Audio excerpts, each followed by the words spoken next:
press the bell icon for all the updates. Raman और इशिता की मोहब्बतें में कांटे बने हैं परम और सिमी। कैसे इशिता मदर इंडिया बनकर रमन और अपने परिवार को बचाती है इन दोनों से, कुछ यही कहानी है। ये है मोहब्बतें की। आखिर क्या हुआ लास्ट वीक इस शो में, टेली मसाला लाया है आपके लिए। ये है मोहब्बतें की कहानी अब तक में।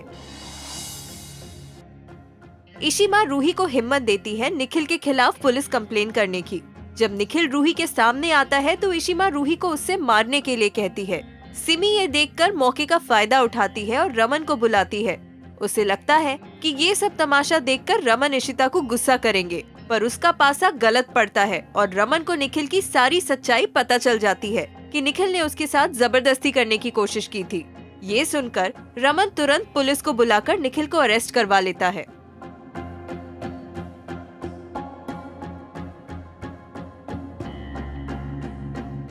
निखिल जेल से फोन करके परम को धमकी देता है। रमन इशिता को थैंक यू बोलते हैं कि अनजाने में ही सही इशिता ने उनसे शादी की। ये सुनकर इशिता भी बहुत खुश हो जाती है। वहीं दूसरी ओर निखिल शगुन को बताते हैं कि पीहू किडनैपिंग केस में परम का हाथ था।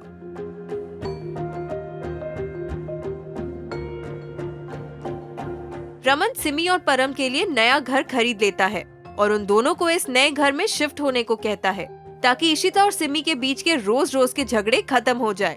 रमन को इशिता और शगुन ये बात बता देते हैं कि निखिल और परम ने पीहू के किडनैपिंग की प्लानिंग की थी।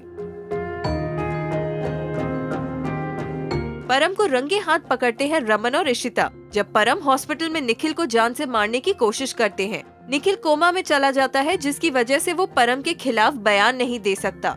पुलिस परम को अरेस्ट भी नहीं कर पाई। घर आकर रमन पूरे परिवार को सच्चाई बता देते हैं। यही नहीं, सिमी परम को घर से निकाल देती है। परम अय्यर हाउस में शिफ्ट हो जाते हैं क्योंकि उस घर के पेपर्स परम के नाम पर हैं।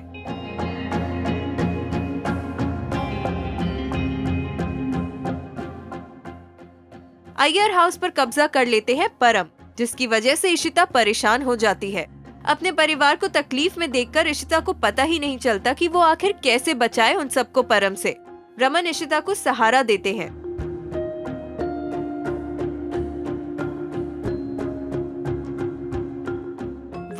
क्या लगता है आपको, क्या इशिता इस परेशानी से भी बाहर आ पाएगी?